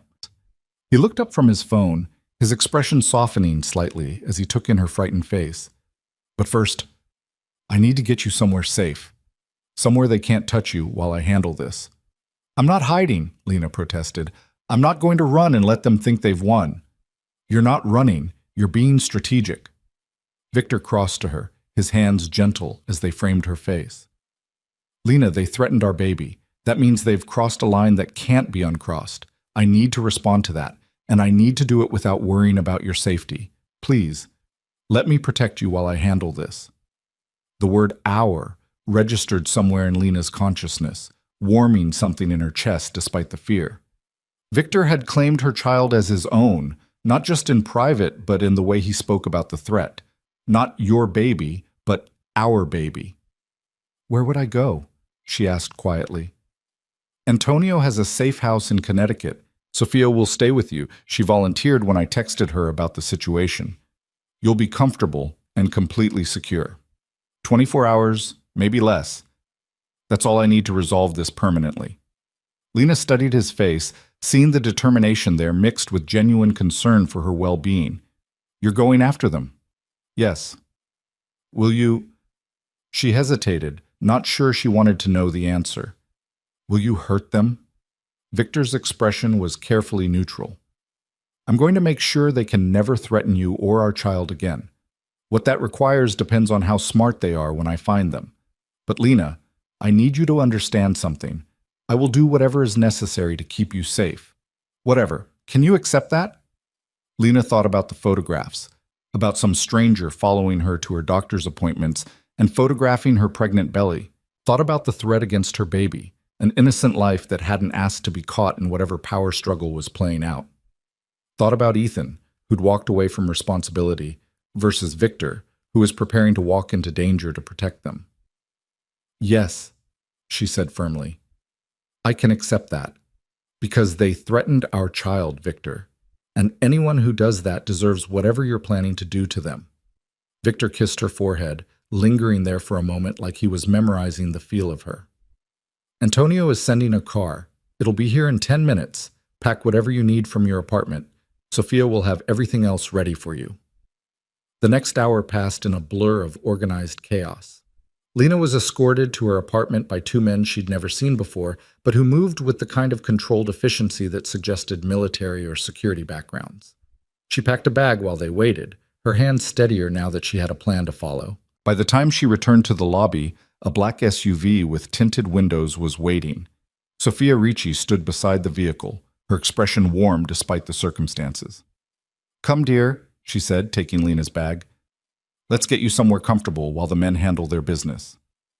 The safe house turned out to be a sprawling estate an hour north of the city, set back from the road and surrounded by enough property that Lena couldn't see any neighboring houses. Sophia led her inside to a guest room that was larger than Lena's entire apartment, with windows overlooking gardens that were just beginning to show signs of early spring.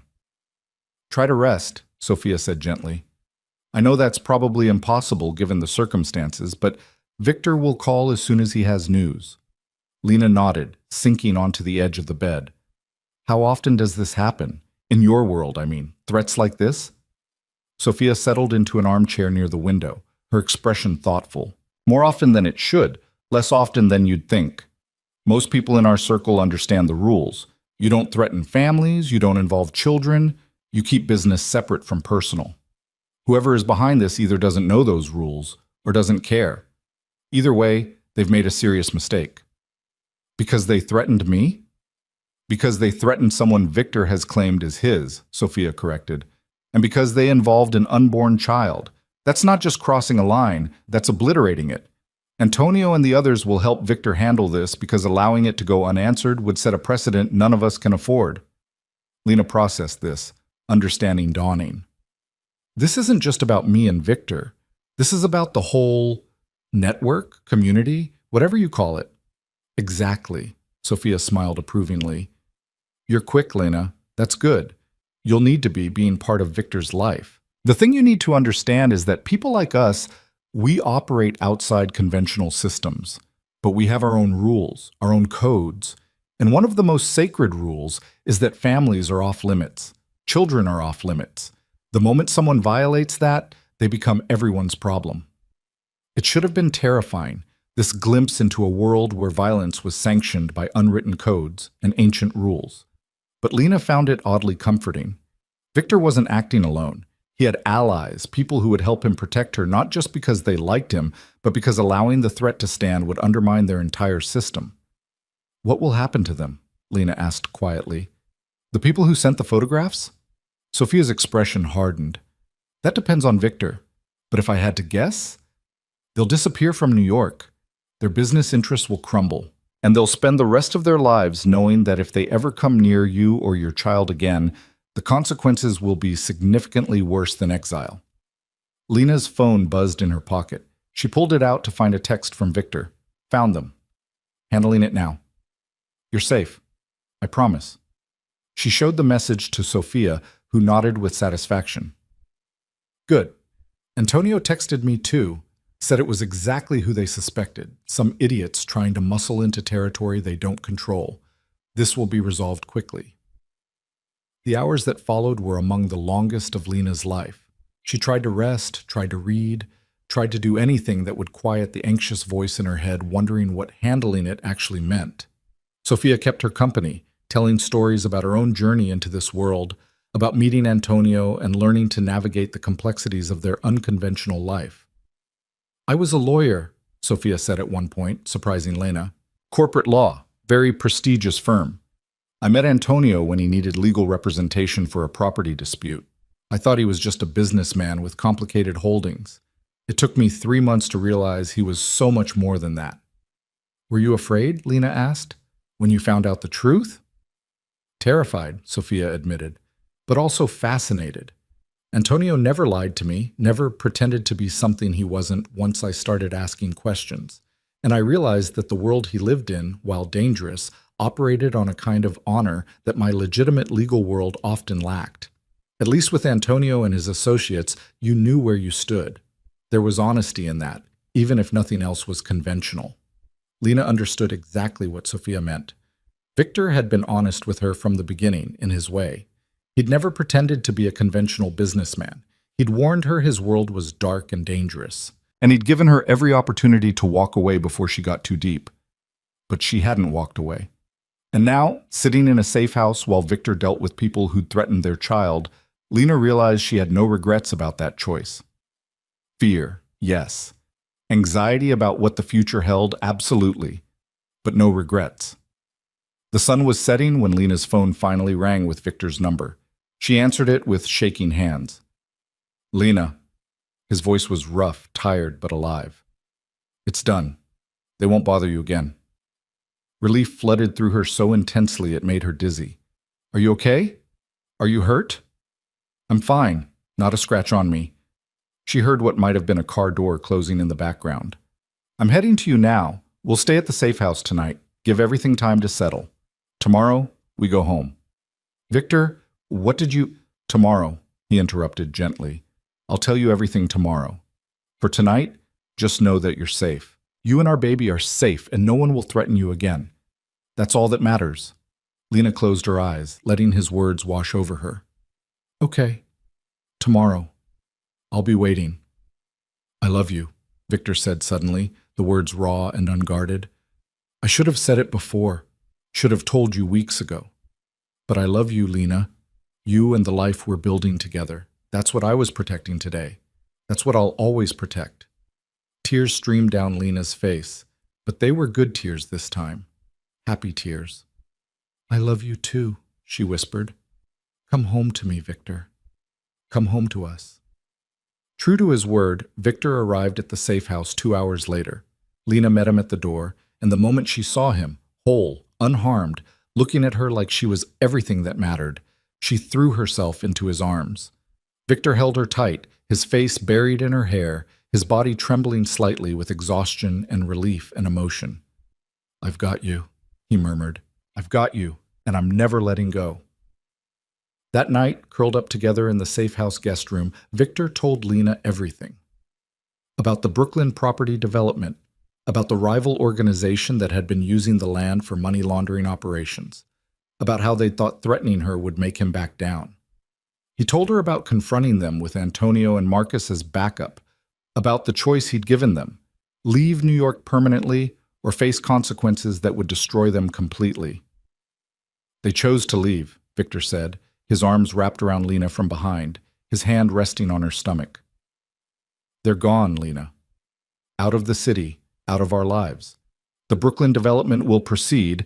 Their operations are being dismantled by federal authorities as we speak, anonymously tipped off, of course, and they know that if they ever come back, if they ever even think about you again, I'll make sure they regret it." "You didn't hurt them?" Lena asked, needing to know. "I didn't need to. The threat of what I could do was enough." Victor's voice was quiet but firm. "I'm not a monster, Lena. I don't hurt people for pleasure, but I'm absolutely willing to do whatever is necessary to protect what's mine. Today, the necessary thing was making them understand that you're untouchable." Mission accomplished. Lena turned in his arms to face him. "Our baby moved again today," she said softly, "while I was worried about you, like they were reminding me to have faith." Victor's expression transformed, wonder replacing the lingering tension.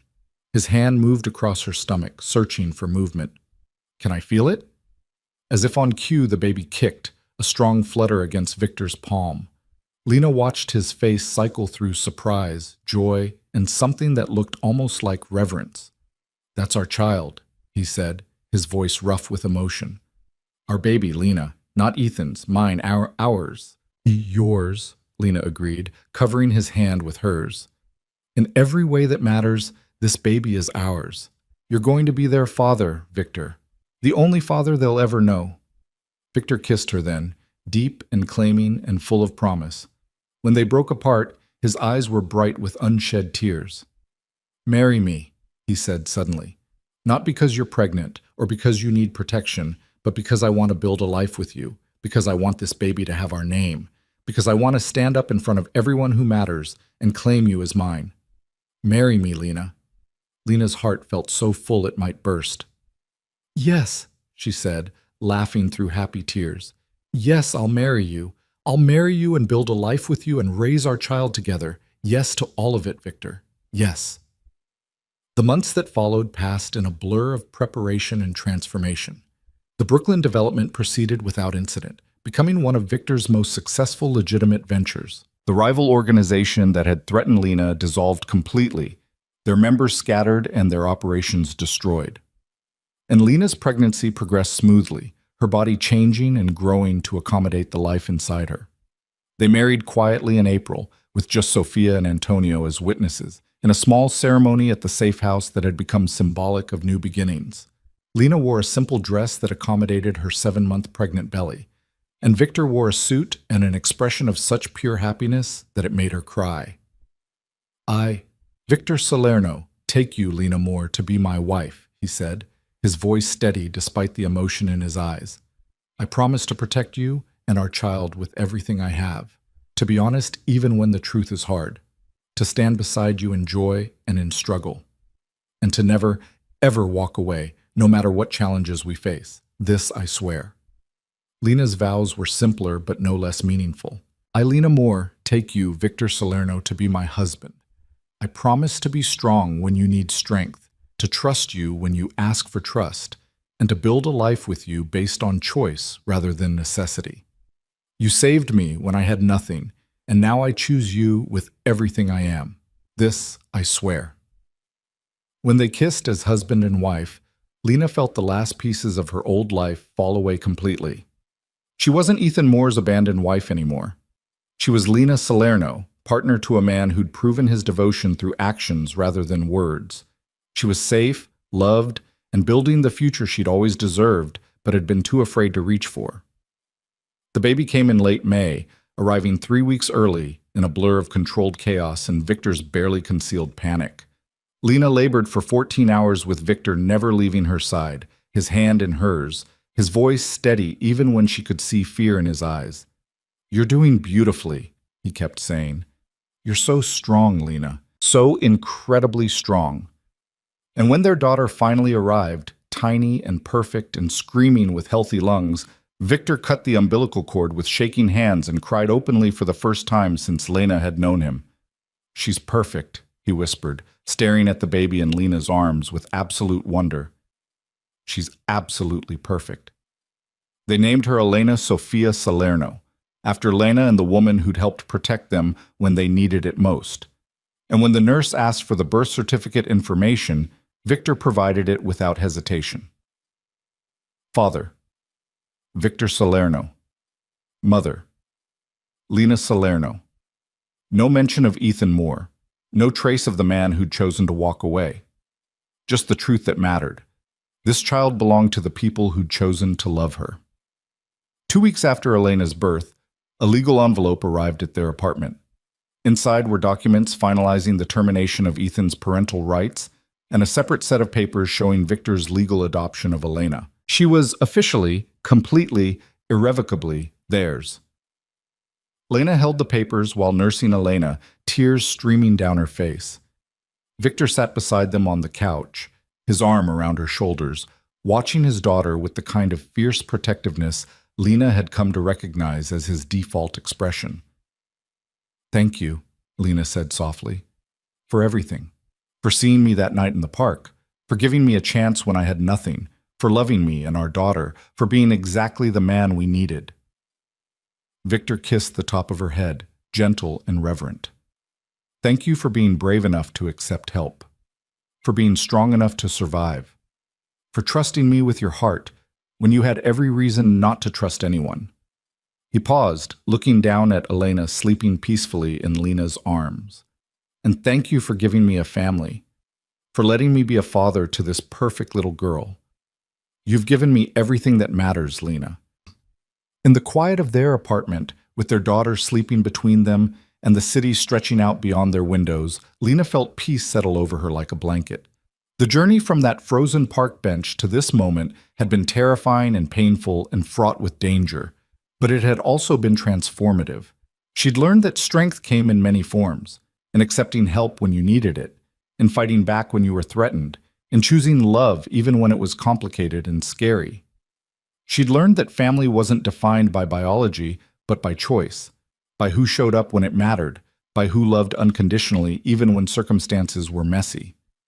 And she'd learned that sometimes the darkest moments led to the brightest futures, that abandonment could lead to a love deeper than anything she'd imagined, that hitting rock bottom could be the beginning of rising higher than she'd ever thought possible. Ethan Moore had walked away from his responsibility, had chosen comfort over commitment, and in doing so, he'd given Victor Salerno the opportunity to step in and become the father Elena deserved, had given Lena the chance to find a partner who saw her as an equal rather than a burden, had inadvertently created the space for a family forged not by blood, but by choice, protection, and unwavering devotion. As Elena stirred in her arms, making the small sounds babies make before waking, Lena looked at Victor and smiled. "Ready for your turn?" Victor took their daughter with practiced ease, cradling her against his chest like she was made of precious glass. Elena settled immediately, recognizing her father's heartbeat, his warmth, his presence. And watching them together, this man who'd been a stranger 6 months ago, and the daughter he loved as fiercely as if he'd been there from conception, Lena felt her heart overflow with gratitude.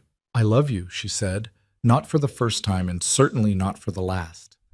Both of you, my family." Victor looked up from Elena's face, his dark eyes warm with emotion. "We love you too, more than words can express, Lena. You're our heart, our everything." Outside, Manhattan continued its endless rhythm of survival and struggle, of dreams pursued and second chances seized. And inside their apartment, the Salerno family began writing the next chapter of their story. One built on the foundation of love chosen rather than love assumed, of loyalty proven rather than loyalty promised, of protection offered and gratitude returned. Lena Moore had walked into a winter night believing her life was over. But she'd walked out of that darkness hand in hand with Victor Salerno, and together they'd built something beautiful from the ashes of betrayal. Not a fairy tale ending, because fairy tales were simple and their life was beautifully complex, but a real ending, honest and hard-won and absolutely worth every struggle it had taken to get there. An ending that was really just a beginning for a family bound not by circumstance, but by choice.